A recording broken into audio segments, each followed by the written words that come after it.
That canister contains an extremely combustible substance called antimatter. We need to locate it immediately. To you, antimatter might sound like science fiction, but what I want to get over to you in this talk is that antimatter is science fact. Oke guys, hari ini kita akan bahas fakta menarik dari film Angels and Demons, film tahun 2009 yang diangkat dari novelnya Dan Brown. Film ini menceritakan tentang ancaman terorisme yang dilakukan oleh kelompok Illuminati. Nah, menariknya dalam film ini ada peledak yang disebut dengan antimateri yang dicuri dari sebuah lab untuk meledakkan Vatikan. Nah, antimateri ini bukan fiksi dan labnya pun bukan fiksi, karena lab yang dimaksud dalam film ini adalah CERN. CERN adalah laboratorium nyata yang lokasinya ada di Jenewa, Swiss. CERN ini sangat terkenal karena di sana terdapat sebuah mesin tercanggih, terbesar, terpanjang di dunia yang disebut dengan Large Hadron Collider. Panjangnya mencapai 27 km di bawah tanah, melewati perbatasan Swiss dan Prancis. Mesin ini gunanya untuk mempercepat partikel sehingga mendekati kecepatan cahaya. Lalu partikel-partikel ini saling ditumbuhkan agar terpecah menjadi partikel-partikel lain. Nah, salah satu dari pecahannya adalah antimateri. Nah, jadi yang harus kalian tahu, sebetulnya film Angels and Demons ini bekerja sama dengan CERN untuk memperkenalkan antimateri, yang faktanya memang saat itu sedang diteliti oleh CERN. Jadi semua yang dikatakan dalam film ini tentang antimateri bukan hayalan. But if it were to fall out of suspension and come in contact with matter, say the bottom of the canister, then the two opposing forces would annihilate one another violently. If I have a quarter of a gram of normal matter meeting a quarter of a gram of antimatter, then the resulting annihilation has the explosive force of 5 kilotons of TNT. Equivalent to about 5 kilotons. Nah, dalam video ini kita akan bahas secara detail apa itu antimateri. Dan kalian harus tonton video ini sampai habis karena antimateri ini bukan hal biasa. Nanti kalian akan tahu bahwa antimateri ternyata mengungkapkan bahwa alam semesta ternyata berasal dari ketiadaan. You're talking about the moment of creation. Yes. But this is what nothingness looks like from the perspective of our current theories of physics. In other words, we want to know exactly what it is about antimatter that made evolution of the universe happen. Jadi guys, siapkan akalnya, siapkan imannya, karena kita akan masuk pada kajian yang bisa membuat kalian gila.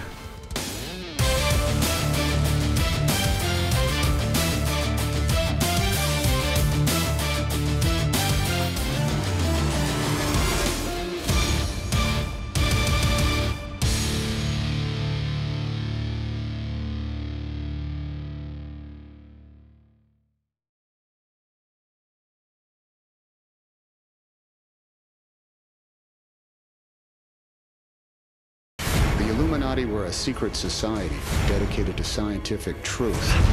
The Catholic Church ordered a brutal massacre to silence them forever. Oke guys, kita cerita sedikit tentang latar film Angels and Demons. Film ini diangkat dari novelnya Dan Brown, dan film ini adalah film kedua yang diangkat dari novelnya. Film pertamanya yang pasti sudah kalian banyak kenal adalah The Da Vinci Code. Da Vinci Code dulu pernah menghebohkan dunia, bahkan sempat dilarang di banyak negara karena dianggap menyesatkan. Karena film ini menceritakan kisah berbeda dari kehidupannya Yesus, yang dalam film ini diceritakan disembunyikan dalam lukisannya Da Vinci. Yang menjadikannya kontroversial adalah karena penulisnya mengklaim bahwa informasi-informasi yang ada dalam film ini adalah akurat. Makanya Da Vinci Code menjadi salah satu film paling kontroversial sepanjang sejarah. Nah, tapi Angels and Demons itu tidak sekontroversi Da Vinci Code karena film ini lebih ke science fiction, walaupun masih mengangkat isu agama. Yang menjadikan film ini menarik adalah kisah tentang Illuminati. Ya, tentu di antara kalian banyak yang mengenal teori konspirasinya Illuminati di luar film ini. Tapi Illuminati yang dimaksud dalam film ini konon beranggotakan para ilmuwan, dan mereka berkonflik dengan gereja karena pada masa itu ilmu pengetahuan banyak yang dianggap bertentangan dengan agama.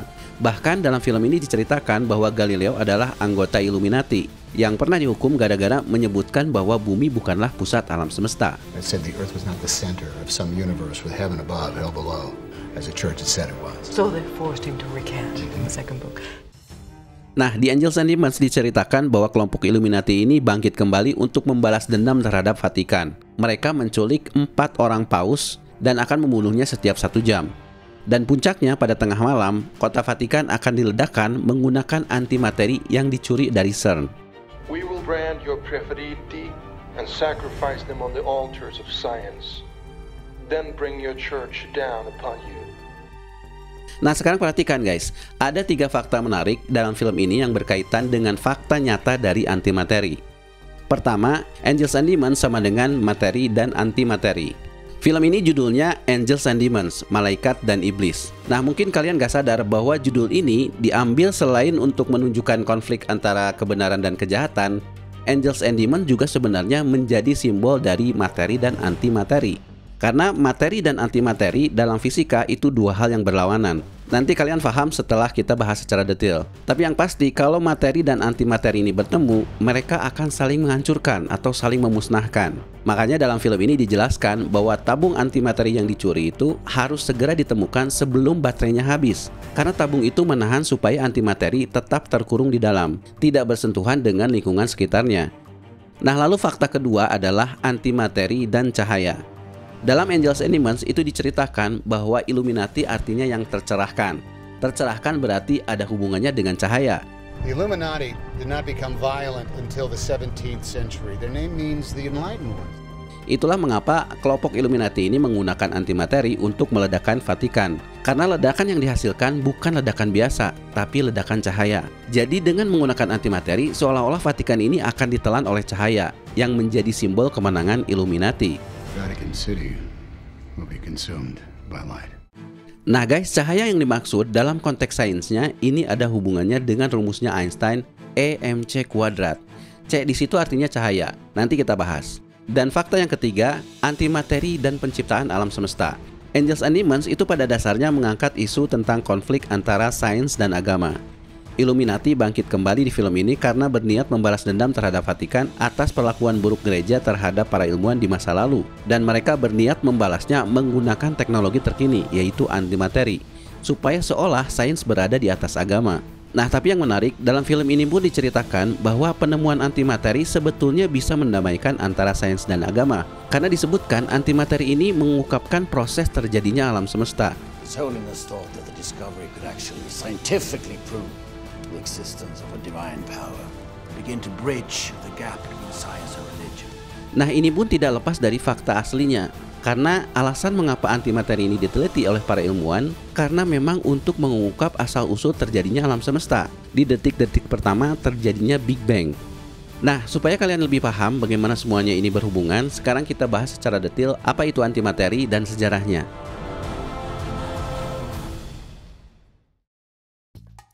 Nah oke guys, untuk mengetahui apa itu antimateri, berarti kalian harus tahu dulu apa itu materi. Materi dalam fisika itu merujuk pada segala sesuatu yang menyusun alam semesta.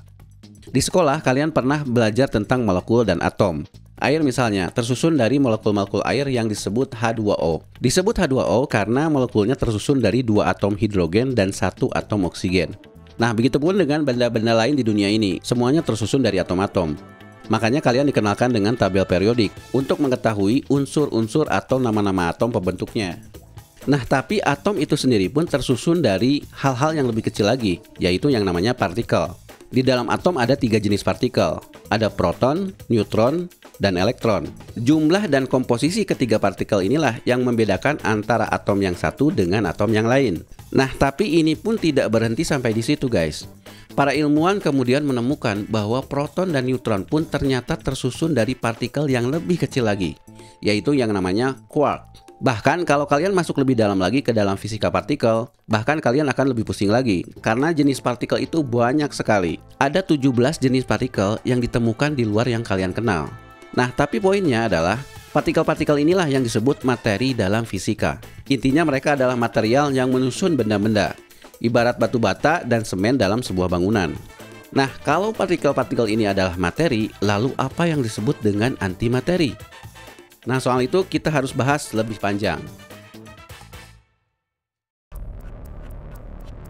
Abad ke-20 adalah abad di mana fisika mengalami revolusi besar-besaran, di mana fisika pada saat itu tidak lagi berbicara tentang hal-hal besar, seperti jatuhnya apel atau roket, tapi berbicara tentang hal-hal yang amat sangat kecil, yaitu partikel tadi.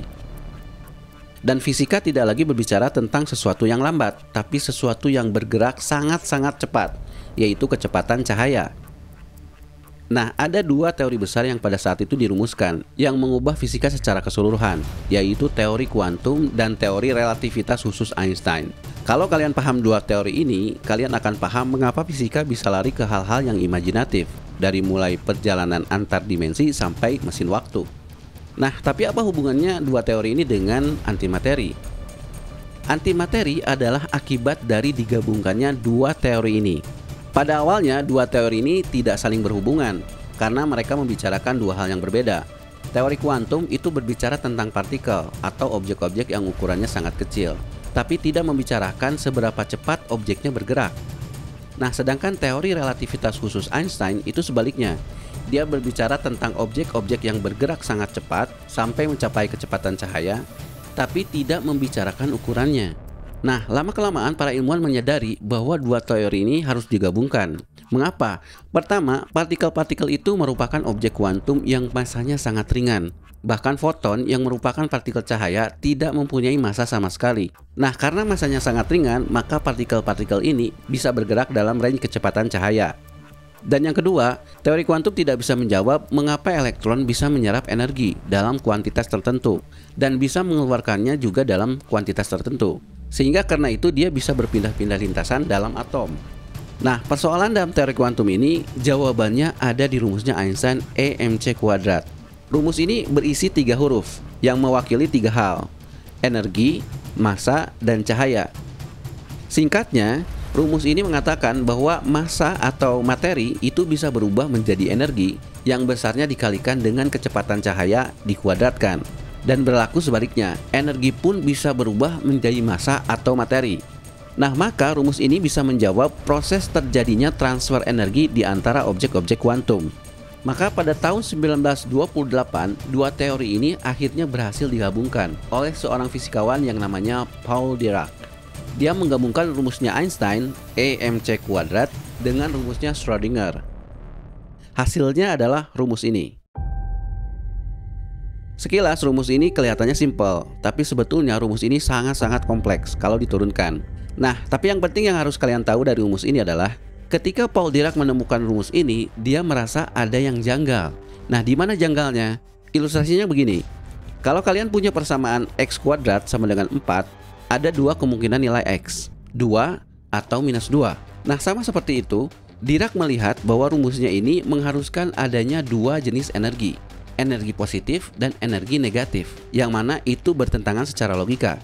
Maka kemudian Dirac pun menduga bahwa yang dimaksud dengan energi negatif ini adalah antimateri, lawannya dari materi.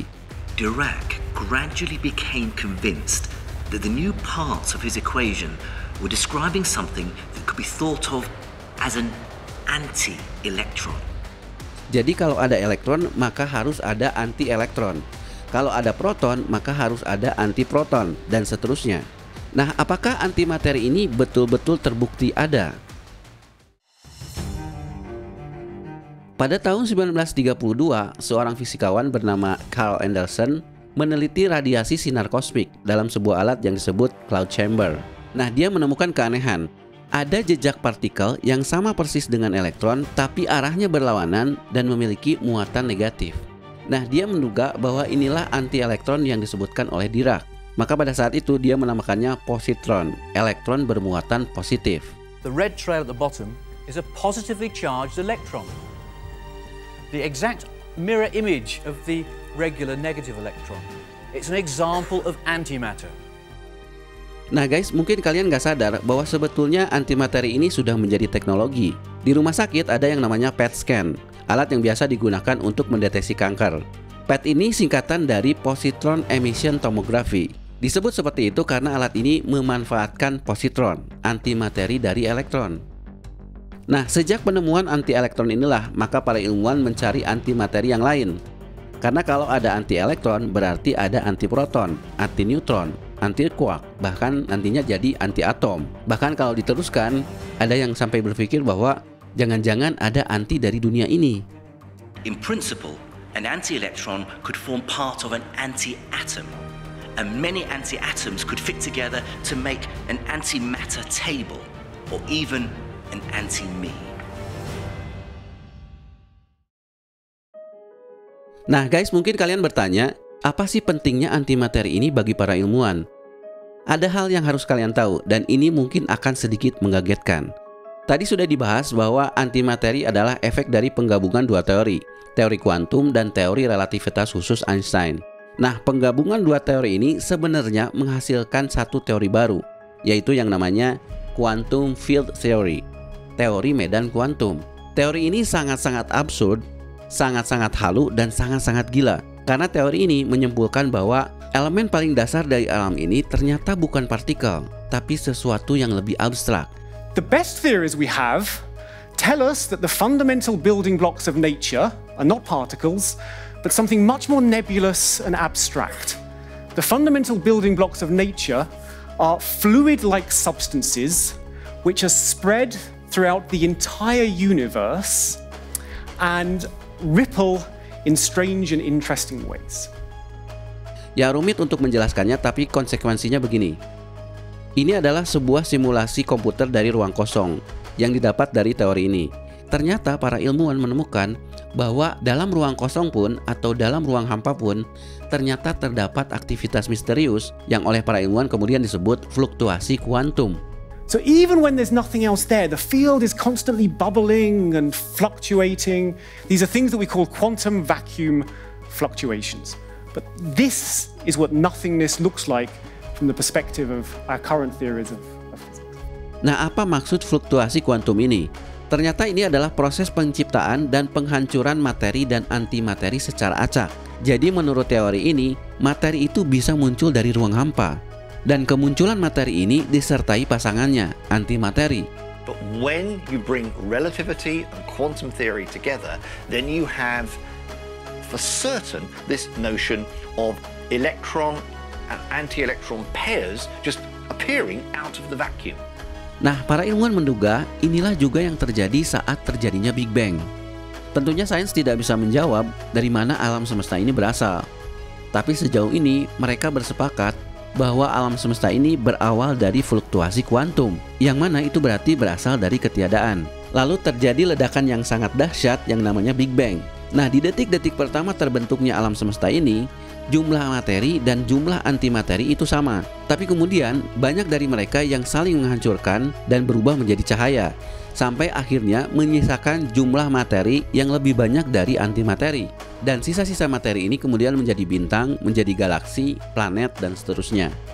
And what remains in the universe now is a consequence of a very tiny difference between the amount of matter and antimatter that existed at that point. But that difference is the reason why we're here.